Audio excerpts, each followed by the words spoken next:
Ji, Bismillahirrahmanirrahim. So we start class formally now.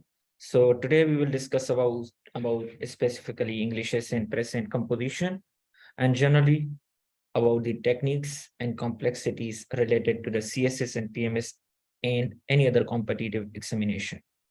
तो आज हमारा जो मेजर मौजू होगा वो तो इंग्लिश essay और प्रेजेंट कंपोजिशन पे होगा।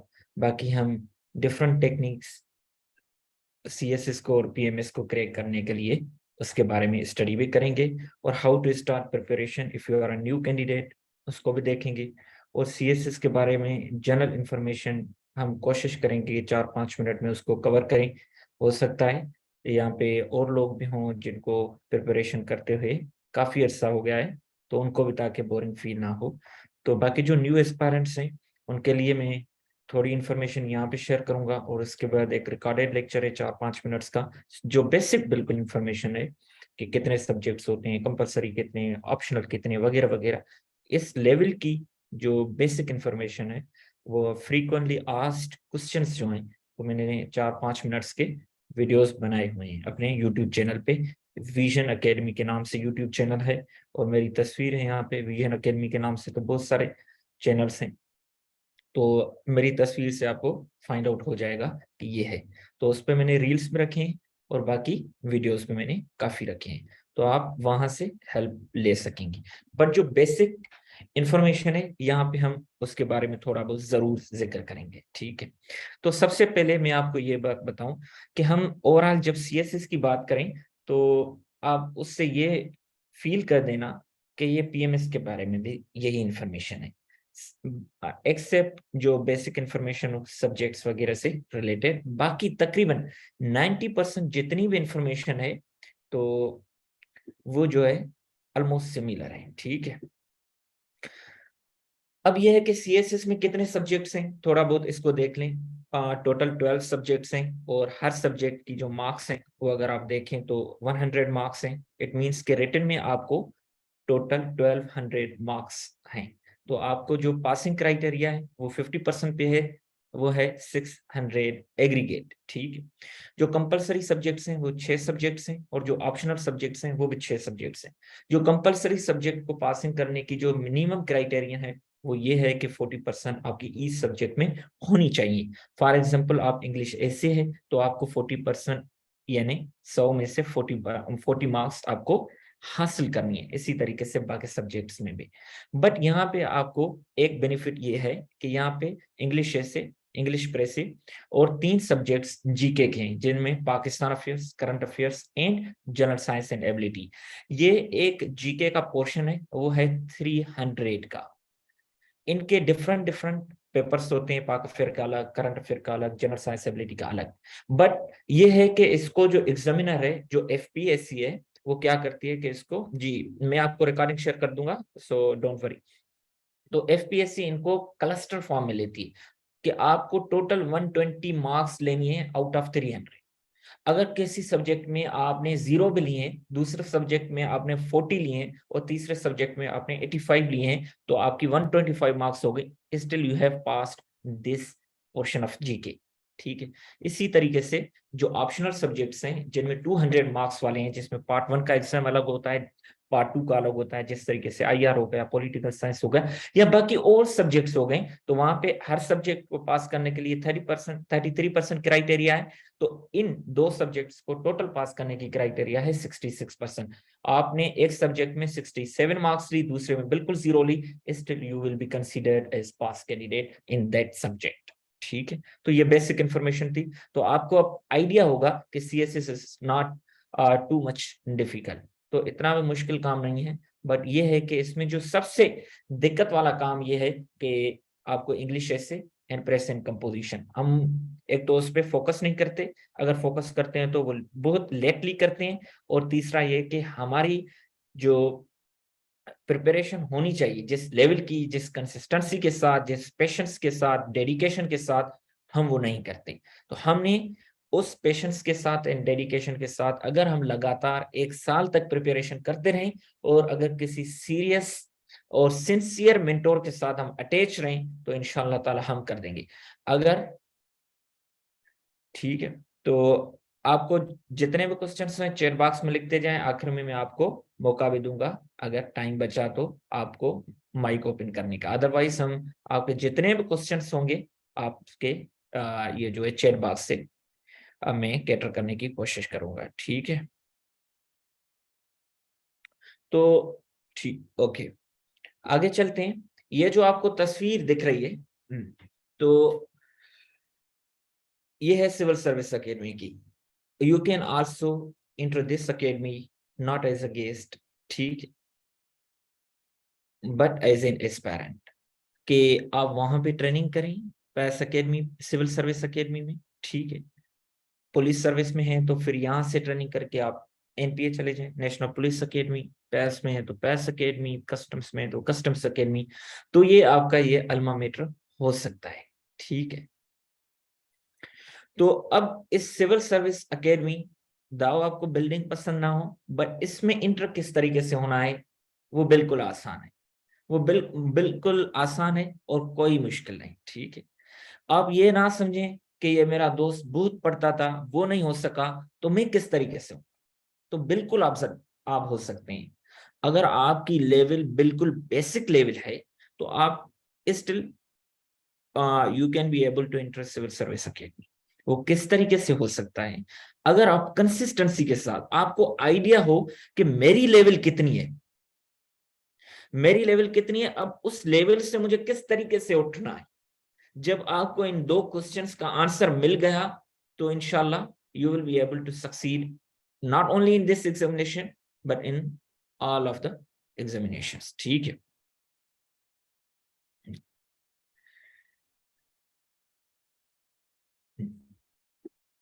आगे आते हैं। तो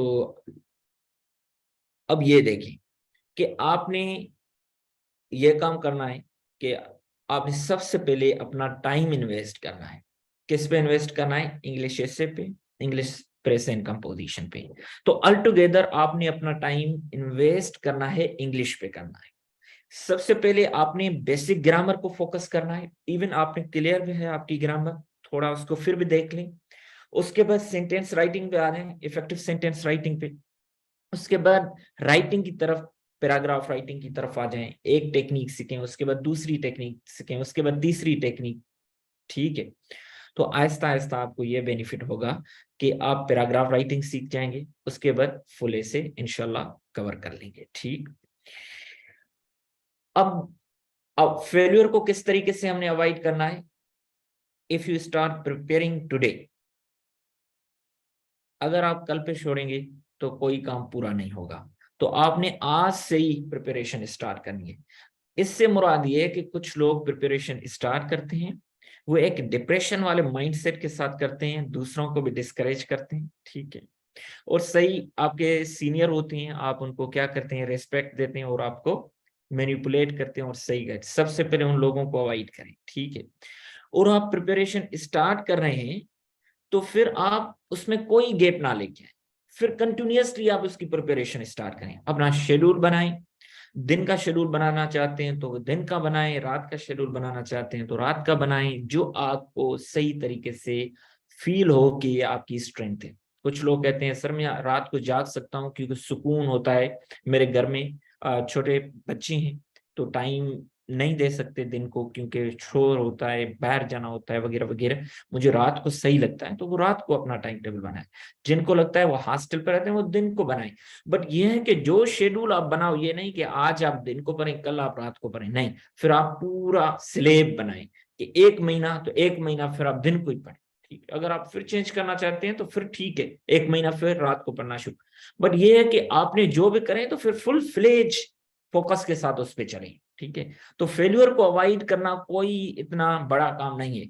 आप कंसिस्टेंसी के साथ स्टार्ट करें। एक बार आपको समझ में नहीं आएगा, नो इशू, दूसरी बार उसको देखें, वो नहीं आएगा, तीसरी बार आपको समझ में आ जाएगा, तो फिर कोई दिक्कत नहीं है।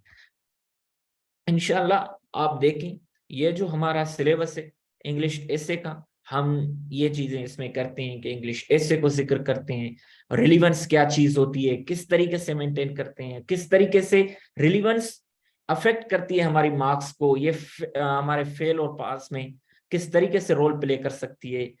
हमने यूनिटी, ये आर्ट ऑफ राइटिंग में आते हैं, ये यूनिटी हमने सेंटेंस में किस तरीके से मेंटेन करनी है, पैराग्राफ में किस तरीके से मेंटेन करनी है, कोहिरेंस, आइडियाज का फ्लो किस तरीके से मेंटेन करना है। आप स्टार्ट करते हैं तो डायग्रेशन ऑफ आइडियाज होती है, आपके आइडियाज जंप देते हैं, आप खुद राइट करते हैं, आपको पसंद ही नहीं आती राइटिंग, तो उसमें फ्लो किस तरीके से लेके आए, ऑर्गेनाइजेशन किस तरीके से मेंटेन करें कि सबसे इंपॉर्टेंट आइडिया पहले आए पैराग्राफ में, और सेंटेंस में सबसे पहला इंपॉर्टेंट पॉइंट, इंपॉर्टेंट वर्ड वो फील हो एग्जामिनर को कि ये मैं कहना चाह रहा था, वो किस तरीके से हो।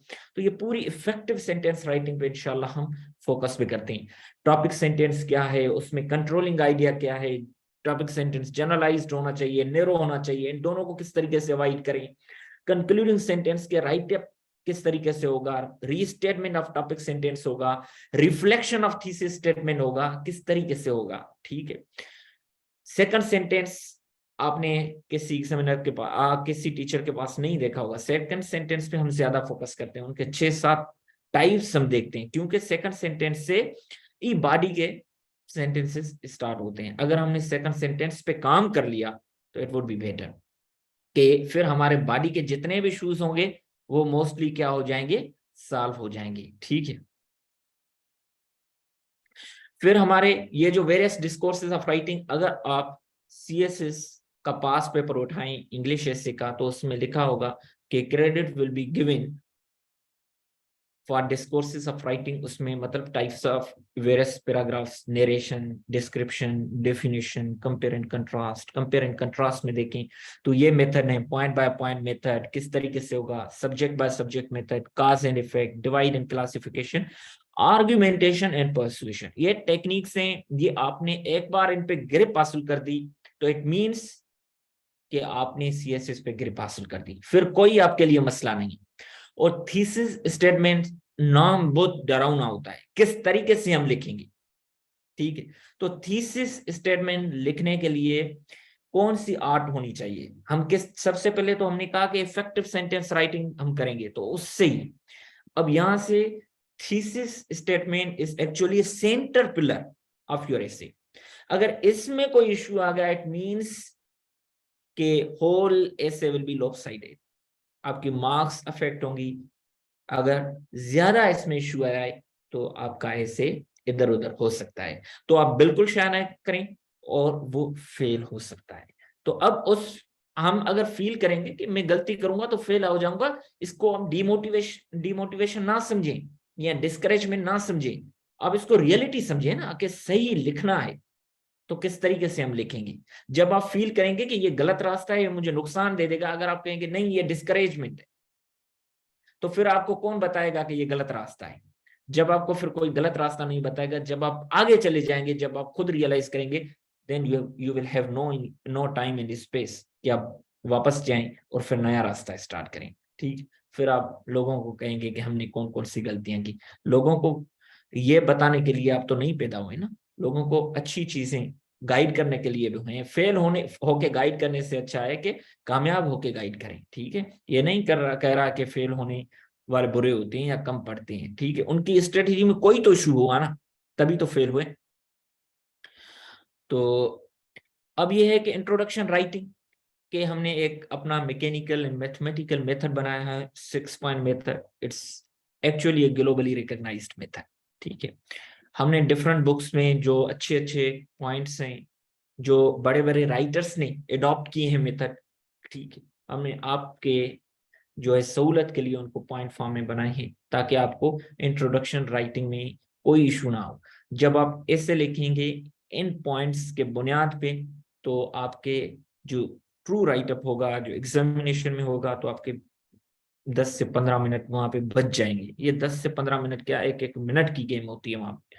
और कंक्लूजन राइटिंग में 2 पॉइंट मेथड हमने वो एक रखा है, उसमें क्या है कि पहले में आपने क्या करना होता है, समेशन, पूरा कंक्लूजन जो आपने इससे लिखा, और दूसरे पार्ट में आपने ये लिखना होता है कि परसुएसिव राइटिंग, किस तरीके से आपने एक इमोशनल टच देना है और ऐसे को आपने कंप्लीट करना है, ताकि उसको एक फीलिंग आ जाए कि यार इसने किस तरीके से टॉपिक को टैकल किया है, इसको तो पास करना चाहिए। ठीक है, उसमें एक पॉजिटिव फीलिंग आनी चाहिए कि यार कोई इशू नहीं, प्रॉब्लम है, सॉल्व हो जाएगा, थोड़ी मेहनत होगी।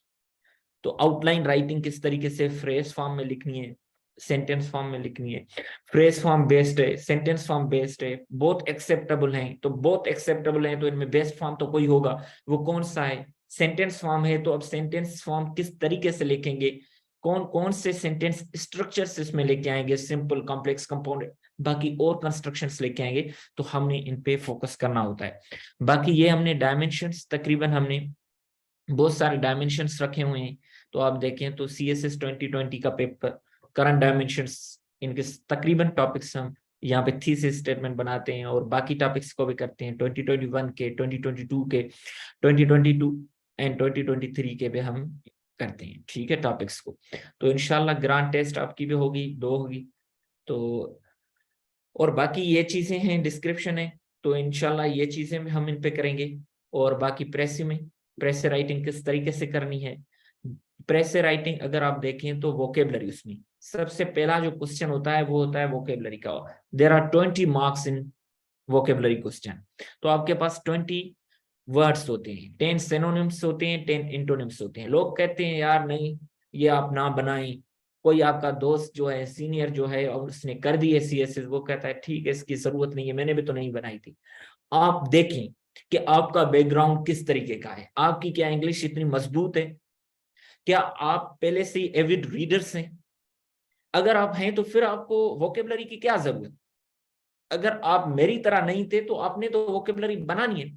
चलो आप बनाएंगे तो फिर आपको लोग, क्योंकि ये बड़ा मुश्किल काम होता है, आप करते हैं तो लोग जेलस भी तो होते हैं, आप करना शुरू करते हैं, लोग कहते हैं यार ये तो डेड वोकेबलरी है। अब डेड वोकेबलरी है तो भाई कम से कम हमें क्वेश्चन में तो बेनिफिट होगा, 10 मार्क्स तो आएंगी, 15 मार्क्स तो आएंगी। लोग कहते हैं देखो 2021 में तो मुश्किल आए थे। भाई जी अगर 2021 में या 22 में जिसमें मुश्किल आए थे, हर साल तो नहीं आते इतने मुश्किल, ठीक है।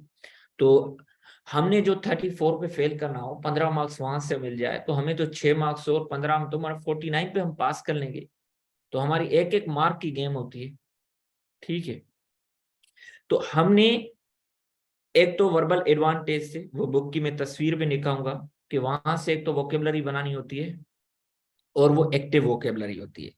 उसमें 10 लिस्ट्स हैं, और एक लिस्ट में 50 क्वेश्चन होते हैं और 50 वर्ड्स होते हैं। अगर आप डेली 10 वर्ड्स पे करते हैं तो 5 दिनों में एक लिस्ट हो जाती है, और छठे दिन आप उसकी रिवीजन करें, टेस्ट करें, और एक लिस्ट एक वीक में हो जाएगी, और 10 लिस्ट 10 वीक में और 2.5 मंथ्स में हो जाएगी।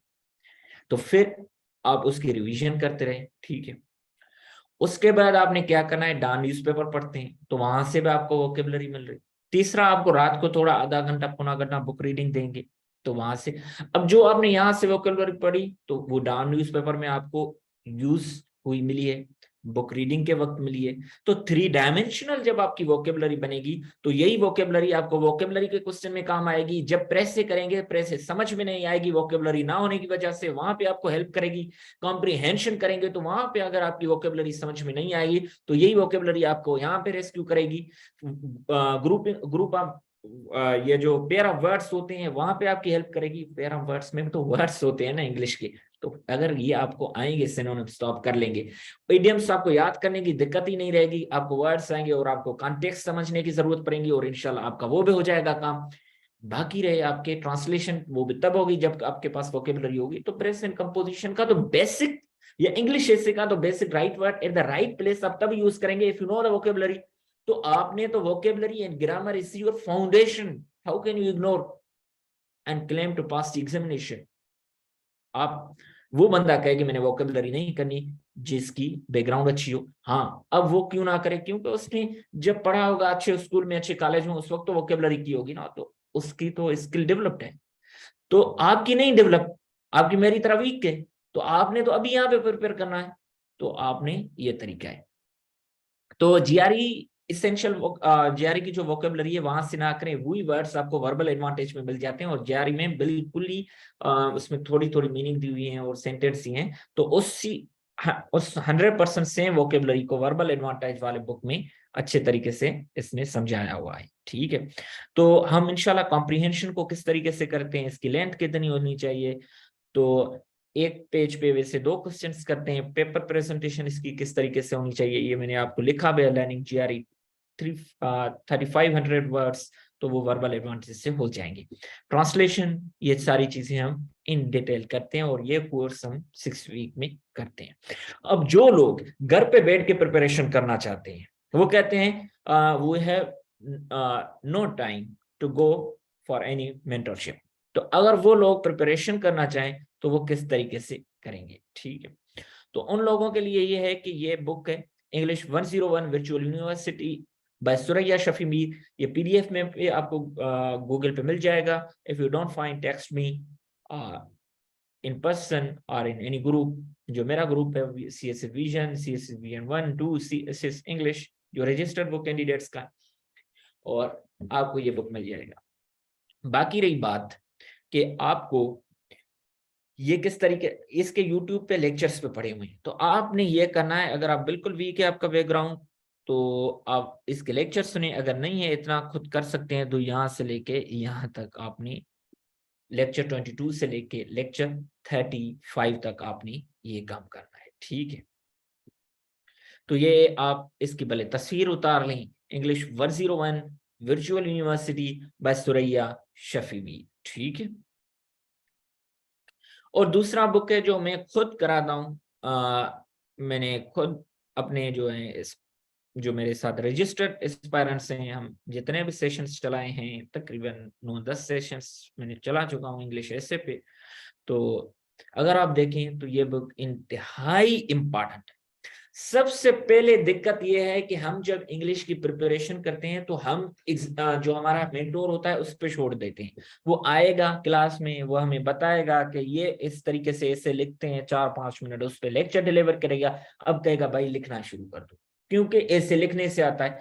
ऐसे पहले समझना होता है कि लिखा कैसे जाता है। ऐसे आपने 2500 वर्ड्स का इस तरीके से नहीं लिखना। आपने बेसिक इंग्लिश को समझना है, इफेक्टिव सेंटेंस राइटिंग को समझना है, इंट्रोडक्शन को अलग समझना है, पैराग्राफ्स के डिफरेंट टाइप्स हैं जितने वो समझने हैं, टॉपिक सेंटेंस अलग से पढ़ना है, कंक्लूडिंग अलग, सेकंड स्टेटमेंट अलग, रेट्रिक सेंटेंसेस अलग, कंक्लूजन राइटिंग अलग, ये पूरा तरीकेकार है।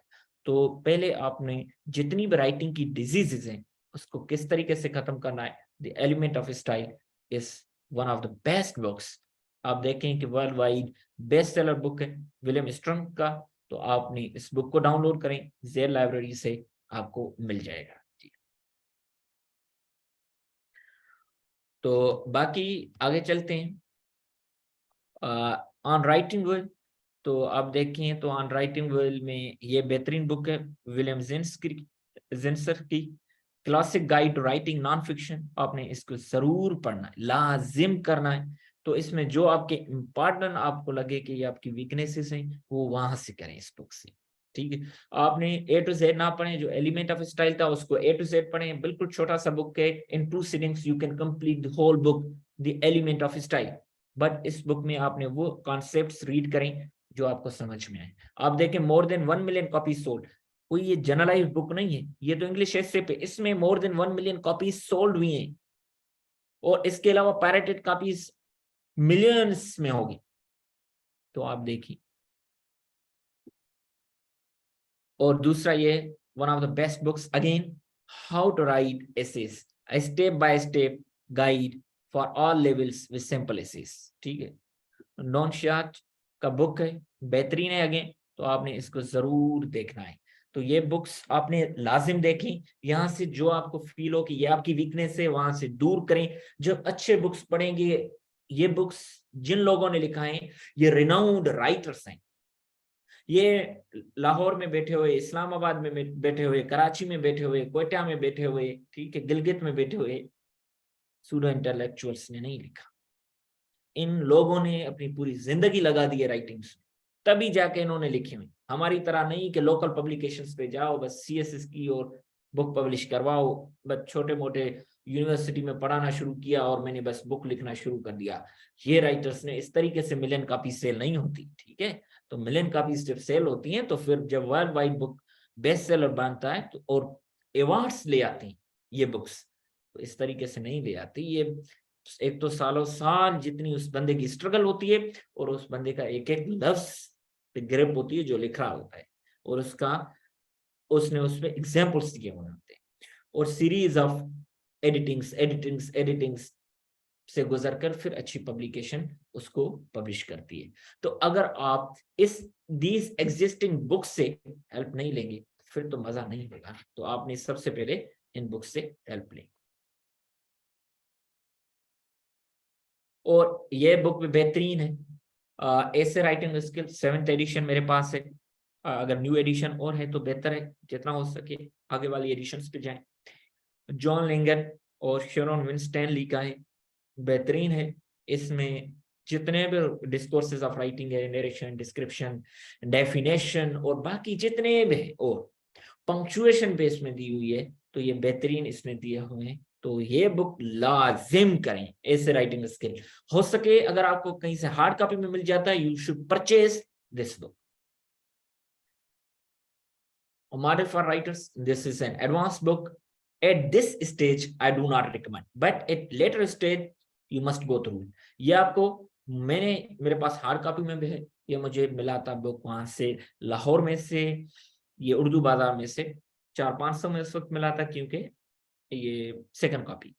तो आप भी हमेशा जाएं संडे को, बाकी दिनों में जब अगर if you are in Lahore, अब if you are in Karachi, तो इन बाजार में ये बुक सस्ते मिल जाते हैं और बेहतरीन बुक होते हैं, ठीक, क्योंकि इनका यहाँ पे मार्केट है अनफॉर्चुनेटली, क्योंकि हम लर्न नहीं करते, तो ये आपको सस्ते बुक्स मिल जाते हैं। तो जब आपने बाकी बुक्स कर, जो बुक्स मैंने दिखाए इसी सीरीज में कर, अगर आपने कर लिए हैं तो फिर आप इस पे जाएं, अगर ना भी जाएं तो कोई इशू नहीं। It's heavy book with heavy concepts, unity, फिर उस पे बड़े बड़े अमेरिकन राइटर्स के एसेज हैं। आपको अगर स्टार्टिंग यहाँ से करेंगे तो भाग जाएंगे, ठीक है। जिसने कहा है कि sir I have these books in PDF, if you are in group kindly send these groups after lecture, ठीक है। मैं पहले इस ग्रुप में लिंक शेयर करूंगा अपने ग्रुप की, उसके बाद बाकी ज्वाइन करें आप, बाद में इसको इन बुक्स को शेयर भी कर देना, मेहरबानी होगी। तो fundamentals of essay and answer writing skill, this book is written by the Anudeep Durishetty. Anudeep Durishetty is an Indian administrative service officer, ठीक है, IAS officer, like we are here pass officers. तो इस बंदे ने 5th अटेम्प्ट में फर्स्ट पोजीशन ली थी वहां पे यूपीएससी में, और वहां पे मिलियंस में बैठते हैं लोग, ठीक है। यहाँ पे 2% पास होते हैं ना, वहां पे तो 0.00। There is huge competition population और सीट्स के हिसाब से। तो इस बुक में 2 हिस्से हैं, एक है कि इंग्लिश एसे पे, वो हमारी एसे राइटिंग इनसे डिफरेंट है, paragraph writing, but he has done remarkable job on writing conclusion, तो कंक्लूजन वहां से जरूर सीखें। दूसरे हिस्से में इसने आंसर राइटिंग स्किल्स बताए हैं, किस तरीके से डेवलप करने हैं, दाव इनके सब्जेक्ट्स डिफरेंट है, but this book will help you to understand the techniques of answer writing, के how to extract good marks from the examiner. 6 marks आपको क्यों मिले, 16 क्यों नहीं मिले, तो आपको ये बताएगा कि आपने अपनी डेटा की डेमोन्स्ट्रेशन, आपको रेफरेंसिंग, कोटेशन और कौन सी टेक्निक्स एडॉप्ट करनी है कि आप अच्छी मार्क्स ले सकते हैं। मॉडल्स फॉर राइटर्स, जी पक्तावर, अल्फ्रेड रोजा का और पाउल का है। और उसके बाद जो मैंने आपको वोकेबलरी के लिए कहा, वर्बल एडवांटेज, उसमें ये 10 लेवल हैं, लेवल 1 से लेके लेवल 10, इनकी मैं टेस्ट भी कंडक्ट करता हूँ, तो इंशाल्लाह। बाकी 6 वीक का होता है तो 6 लेवल तक, बट इस बार मैंने सोचा है कि 10 लेवल्स की पूरे की टेस्ट होगी, ठीक है।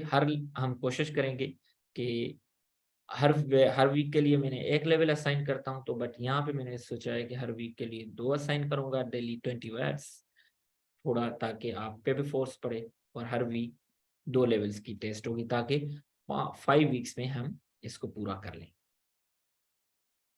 ठीक है।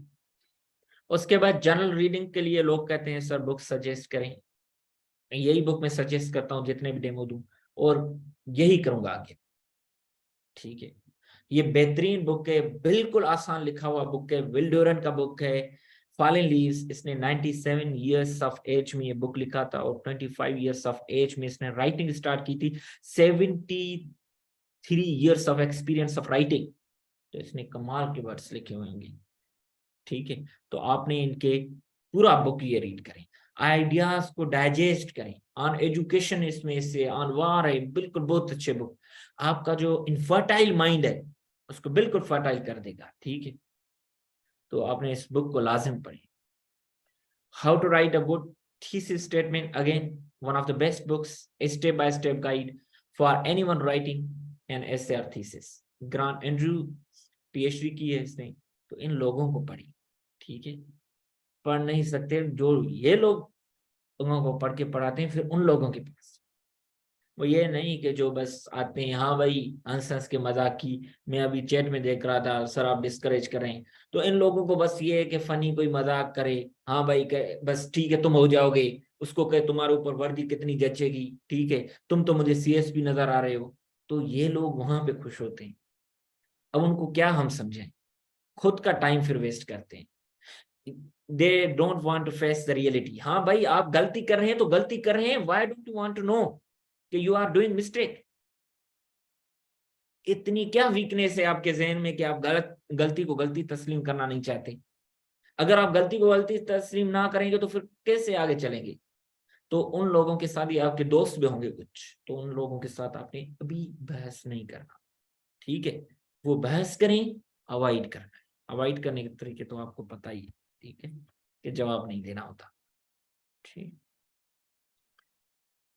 तो इंग्लिश ग्रामर किस तरीके से करनी है, English grammar in use Raymond Murphy का बुक है, 4th एडिशन है, 5th एडिशन भी है। पहले 4th एडिशन करें, 45 लेसन है, डेली 3 लेसन भी करेंगे तो 15 डेज में हो जाएंगे। और जो 5th एडिशन है उसके 145 लेसन है, ये करके फिर आपने 5 लेसन करने डेली, तो फिर आपने 29 डेज में ये 15 डेज में ये करेंगे, तो ये हो जाएगा कितने 44 डेज। तो 44 डेज में आपका अगर काम हो जाता है, पूरी ग्रामर की फाउंडेशन घर में बैठ के हो जाती है, तो फिर आपको क्या चाहिए, ठीक है। तो फिर आपने टाइम क्यों वेस्ट करना, किसी के पास जाएं, बाइक निकालें, रिक्शा पकड़ें, कोई गाड़ी पकड़ें, आधा घंटा पहले निकलें, पौना घंटा पहले निकलें, वहां पे जाएं, उस टीचर से पढ़ें, फिर आए, 3 घंटे तो आपको आधे पौने घंटे घंटे के सेशन में लग जाते हैं। No it's not very hard. आपने कोई 5-6 बुक्स एक साथ थोड़ी स्टडी करनी है, एक एक बुक आराम से शुरू करना है। फिर आप सीएसएस, तो फिर अगर आपको ये बुक जो है मुश्किल लग रही है इस तरह, तो फिर तो सीएसएस का तो अल्लाह ही हाफिज है, ठीक है। तो आप अभी सीएसएस में जब आए ना, आप ऐसे समझे आप एक सांचे में आए, फिर उसको खुद को ढाल दें उसमें, ठीक है। आप अपने ऊपर सख्ती करें, तकलीफ दें खुद को। आपने सीएसएस में इसीलिए आए हैं ना, खुद को ट्रांसफॉर्म करना है। जब आप खुद को दिक्कत नहीं देंगे, ठीक है, तकलीफ नहीं देंगे, नींद नहीं उड़ाएंगे, ठीक है, 8-8 9-9 घंटे बैठ के नहीं पढ़ेंगे, फिर रिजल्ट किस तरीके से आएगा। आधी कौम जो हमारी 98% फेल होती है, उसको तो ये होता है कि उसको थोड़ा गाइड करो, वो कहती है डिमोटिवेशन हो रही, उसको थोड़ी बुक्स बताओ तो वो कहते हैं सर ये ज्यादा नहीं हो गए इस स्टेज पे, ठीक है। तो ये ना करें खुद के साथ। अब ये है इंग्लिश बुक 1, आप देखें यार, फर्स्ट ईयर का है, इंटरमीडिएट का, पंजाब टेक्स्ट बुक बोर्ड का है। यहां से हमने पंक्चुएशन करनी है। पंक्चुएशन हमने किसी लोकल बुक से नहीं करनी जहां पे 33 रूल्स ऑफ ग्रामर और कॉमा हो, तो हम तो रूल्स याद करते करते मर जाएंगे, अप्लाई कब करेंगे। तो आपने किसी, जिस तरीके से मैंने इससे राइटिंग इसके लिए बुक आपको बताया, यहां से करें। यहाँ the blue book of grammar and punctuation book, यहाँ पे अगर तस्वीर है तो आ जाएगी, नहीं है तो फिर ग्रुप में ऑलरेडी शेयर है। जिस बंदे ने ये जिम्मेदारी ली है वो इंशाल्लाह कर देगा, otherwise I will share that book also. वहां से आपने या किसी और बुक से आपने अच्छे जो फॉरेन पब्लिकेशंस का, ऑक्सफोर्ड का, पेलग्रेव का, पिंगियन का, कैम्ब्रिज का, यहाँ की लोकल पब्लिकेशन का नहीं, जाके अंग्रेज में आके यहाँ की लोकल पब्लिकेशन में लिखे ना, तो फिर भी नहीं करना। आप समझ जाना वो क्यों नहीं ऑक्सफोर्ड में छपा रहा। तो there is an issue ji.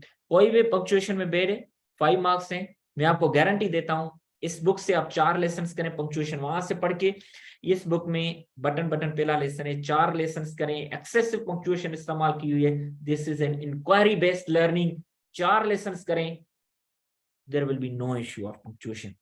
99% chances होगा आपकी सही होगी वोकैबुलरी। 1% में एहतियातन कह रहा हूं कि जो लोग खुद चाह रहे हैं कि मेरी गलती ये पढ़ के, अदरवाइज आपकी कोई पंक्चुएशन की गलती नहीं होगी। I was also bad at punctuation.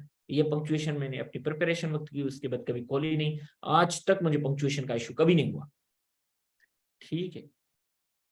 तो ब्रश अप योर ग्रामर, वहां से आप करेक्शन कर सकते हैं। करेक्शन करने के भी तरीके हैं, किस तरीके से, ये नहीं कि करेक्शन की टेक्निक्स पढ़ें, आप देखें जो पास पेपर्स की करेक्शन है उसको करें, अगर गलत होती है तो सही, फिर देख लें उसके सॉल्व, ताकि आपको पता लग जाए कि कौन कौन सी गलतियों पे आते हैं। रिफ्लेक्सिव प्रोनाउन पे आती है, रिलेटिव प्रोनाउन पे आती है, कोई स्प्लिट पे आती है, टू अवेल, मतलब इसको बीच में स्प्लिट करके कोई और लगा दिया, ठीक है, टू को फिर वर्ड फिर अवे, तो इस तरीके आपने पंक्चुएशन की थोड़ी गलती होती है एक में, ठीक। तो आपने brush up your English grammar से, ब्रश अप योर इंग्लिश से आपने ये करना है। तकरीबन I think there is a chapter 11 on correction. तो precis writing, who wants to prepare themselves at home, तो प्रेस राइटिंग आर.एच. डिलन, तो ये बुक बिल्कुल ही सस्ता है, 100 रुपए का मिलता है। आई थिंक मैंने तो 50 में लिया था, 2-3 साल हो गए, तो अब 100 का होगा ज्यादातर, अब इतनी इन्फॉर्मेशन आ गई है तो 120 का होगा। तो जिस तरीके से इस बुक ने आपको हेल्प कर रहा है, तो आपने उसी तरीके से चलना है। ये नहीं कि रैंडम आपने वहां से, बिल्कुल वहां से जिस तरीके से प्रीफेस 7-8 वो प्रेस यहाँ से की ना, तो आपको जितना भी इशू होगा प्रेस राइटिंग का खत्म हो जाएगा। फिर आप सीएसएस के प्रेसेस पे आ जाएं 2023 से, बैकवर्ड जाएं। हमेशा प्रिपरेशन इस तरीके से करें ताकि करंट ट्रेंड को पहले आप टच करें।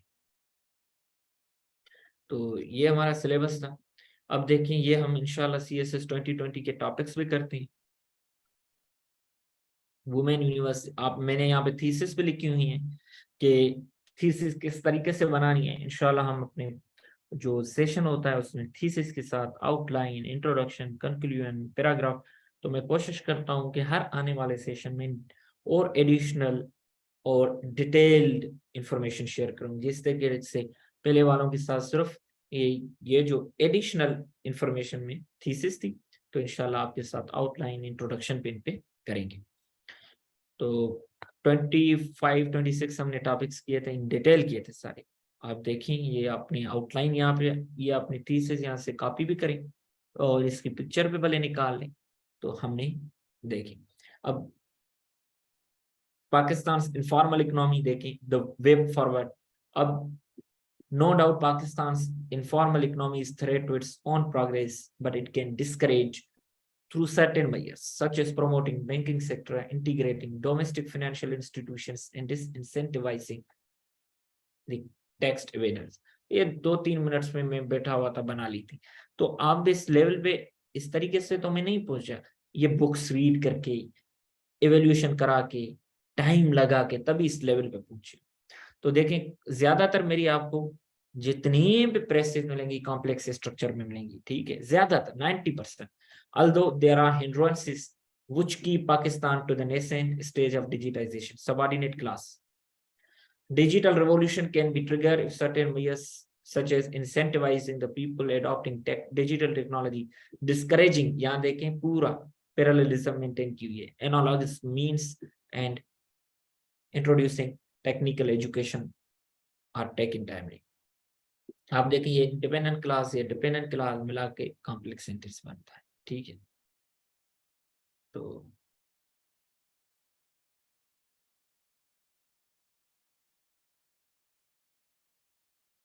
आप देखें, ये मेरे एसेस मैंने जो खुद बनाए थे, इंशाल्लाह आपके साथ शेयर भी कर दूंगा। अदरवाइज www.cssvision.com.pk, वहां से भी आप ये डाउनलोड कर सकते हैं। तो ये मेरे इंशाल्लाह हम क्लास में डिटेल सारे करेंगे। अगर आपको ये एक मेरे स्टूडेंट थी, तो इसका राइटअप बिल्कुल कुछ भी नहीं था, सेंटेंस नहीं लिखना आता था, इनकी राइटअप, ये मैं गारंटी देता हूँ, ये मैच्योर राइटिंग बन गई थी, ठीक है। तो यहाँ से आप ये वेबसाइट है, आप देखें, तो यहाँ से मेरे एसेस, मेरे जितने भी नोट्स हैं इन एचटी फॉर्म आप डाउनलोड कर सकते हैं, ठीक है। ये आप देखें, इस वेबसाइट मेरे ये सारे नोट्स पड़े, इन सब फ्री और एचटी फॉर्म में, नॉट मोबाइल वर्जन। और बाकी आप देखें, इंशाल्लाह ये फीडबैक है जो एस्पायरेंट्स हैं, उनकी मोहब्बत है। तो बाकी आपने जो रजिस्ट्रेशन कराएंगे तो उसकी जो, उसके बारे में मैं थोड़ा बता दूं। तो इंशाल्लाह हम रेगुलर जो सेशन है वो ट्यूसडे को शुरू करेंगे। हमारी जो सेशन की फ़ी है वो 10,000 है, और उसमें मैंने एक जब आप कांटेक्ट करेंगे तो उसमें एक बी आर पार्टनर का प्रोग्राम इस बार रखा है, तो अगर वो तरीका हो अप्लाई करेंगे वो इंशाल्लाह आपको मिल जाएगा। तो हमने बी आर पार्टनर एक प्रोग्राम स्टार्ट किया है, तो उस प्रोग्राम के तहत मैं कोशिश करूंगा अगर मुझे वीडियो मिल जाता है तो वो आपके साथ में अभी शेयर कर लूँ। तो otherwise I will share in the group, most of the people have seen कि उसमें हमने बी आर पार्टनर प्रोग्राम में हमने ये किया है कि इफ यू ब्रिंग 5 पार्टनर्स और 5 कैंडिडेट्स, तो उसमें आपके लिए वो हमने रिवार्ड भी रखा है, और उसके लिए हमने जो कंसेशन है 10% एस्पायरेंट के लिए रखी हुई है। तो उस प्रोग्राम को भी आप एक्सेस कर सकते हैं। तो बाकी जिन लोगों को रजिस्ट्रेशन करवानी हो तो वो मैं नंबर शेयर कर लेता हूँ, इन 2 नंबर पे राब्ता करें। ये एक अदनान नाम है लड़के का, ठीक, और ये मैंने नंबर अभी शेयर किया हुआ है, तो इससे राब्ता करें। और एक दूसरा नंबर है, वो भी मैं आपके साथ शेयर कर लेता हूँ, तो वहाँ पे भी आप राब्ता करें। बाकी ग्रुप की मैं लिंक भी शेयर कर लेता हूँ, वो ग्रुप पे आप ज्वाइन करें, तो ताकि आपको जितने भी बुक्स मैंने दिखाए हुए हैं ताकि आपको वो बुक्स भी मिल जाए जी। अगर जितने बाकी आपको कोई क्वेश्चन हो तो आप पूछ लें।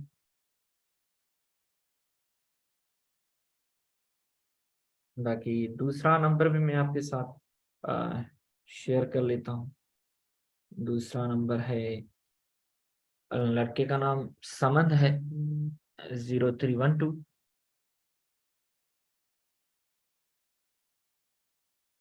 ठीक है, समद। और दूसरा नंबर ये अदनान का है, ठीक है।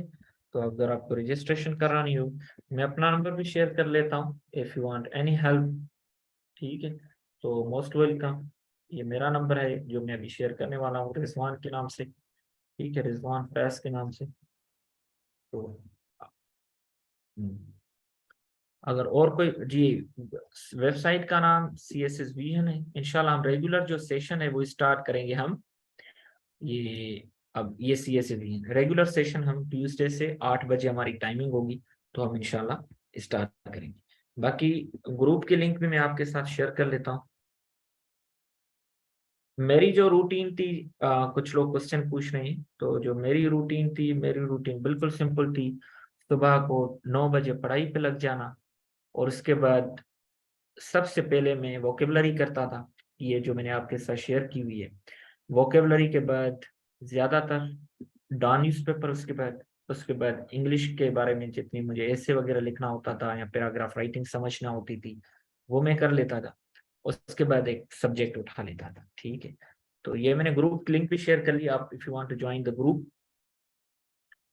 तो ये मेरा आखिर में English grammar in use, Raymond Murphy, वहां से ग्रामर करता था। और बाद में जब सोने से पहले एक फ्री रीडिंग आधा घंटा, पौना घंटा, 1 घंटा, जितनी आपको इस्तिताअत हो वो आप कर लेते थे। और 6 दिन पढ़ते थे, 7वें दिन रेस्ट, ज्यादातर संडे वाले दिन में रेस्ट, और सैटरडे वाले दिन इस तरीके से करता था, क्योंकि हम वहाँ पे लाहौर में रहते थे हॉस्टल में। सुबह को तो आप कहीं जा नहीं सकते, तो फिर हम ये करें, वैसे भी सुबह को पढ़ें तो बेहतर है।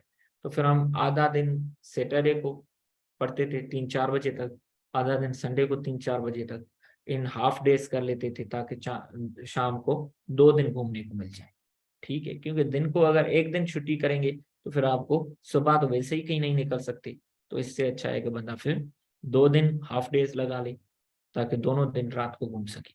तो मैं जाती तौर पे इस तरह करता था, मेरे जितने भी दोस्त थे हम इसी तरीके से करते थे। तो बाकी जिस ग्रुप इज फुल, तो मैं दूसरा ग्रुप शेयर कर लेता हूँ, उसकी भी लिंक कर लेता हूँ शेयर आपके साथ जी।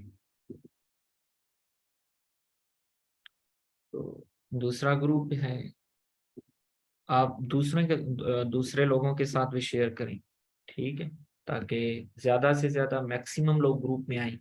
बाकी जो आपके, ये मैंने ग्रुप की लिंक भी शेयर कर ली, ये भी group vision CSS vision 2 group है, तो बेसिक ग्रामर अच्छी थी, इतनी बुरी नहीं थी, बट बेसिक ग्रामर आपको फिलहाल इस करनी होती है।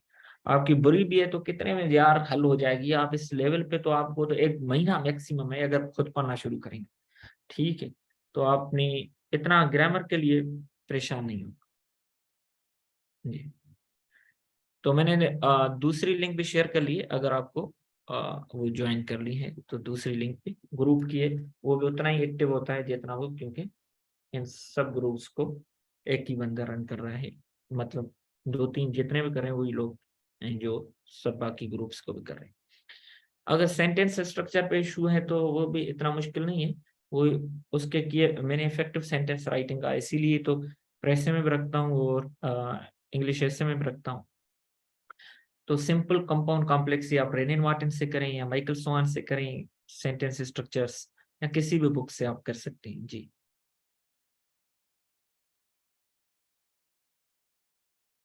जी, और कोई क्वेश्चन पूछ लें। हम्म,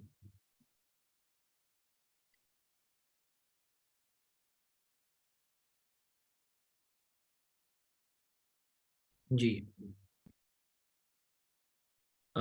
can't join, this one is also full, no, उनमें इतनी मेंबरशिप ही नहीं है। कितनी है? हम्म, इतने नहीं है लोग इसमें तो।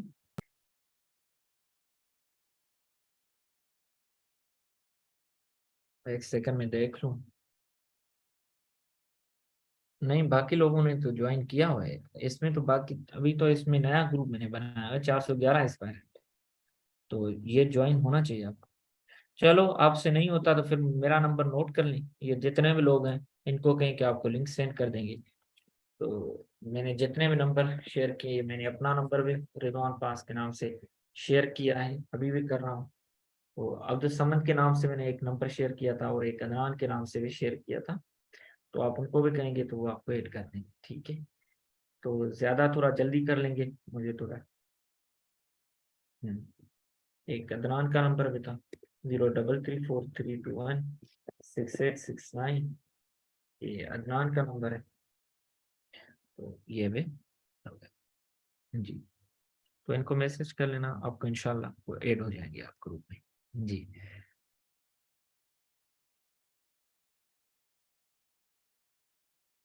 और कोई क्वेश्चन हो तो काइंडली पूछ लें।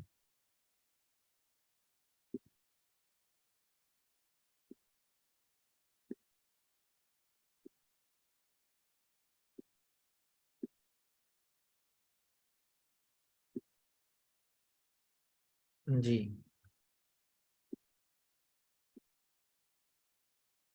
समवन, ओके सर, पैराग्राफ नहीं लिख पा रहे तो फिर ये जी जी, इंशाल्लाह हम बेसिक सेंटेंस राइटिंग से शुरू करते हैं, so don't worry if you don't know how to write paragraph, तो ज्वाइन कर लें, कोई इशू नहीं होगा।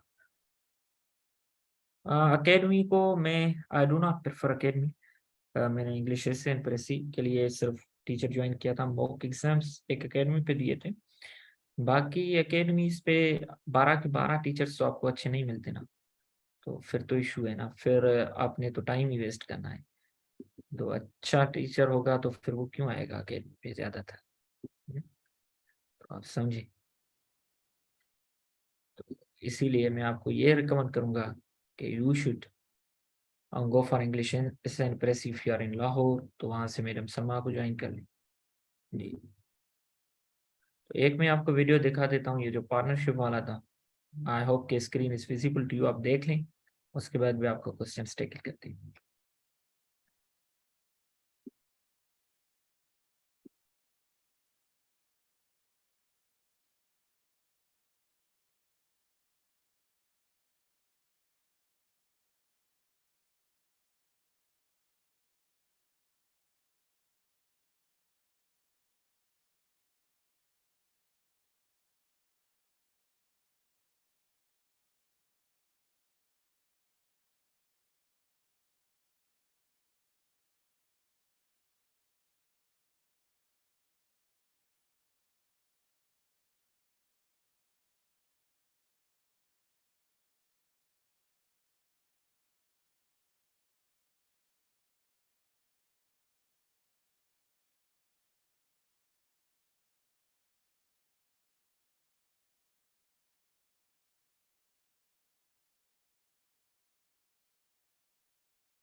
जी, आई होप कि ये आपने वीडियो देख लिया और इस फॉर्म की लिंक भी मैं आपके साथ अभी शेयर कर लेता हूँ, ताकि आप इससे बेनिफिट हासिल कर सकें।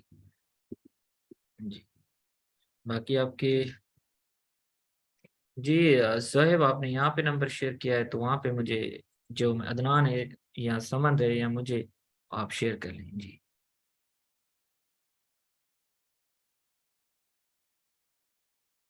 जी, आपको इसकी ये वॉइस नहीं सुनाई दी? चलें कोई इश्यू नहीं, ये ग्रुप में शेयर कर दूँगा अगर आपको आवाज़ नहीं आई इसकी तो।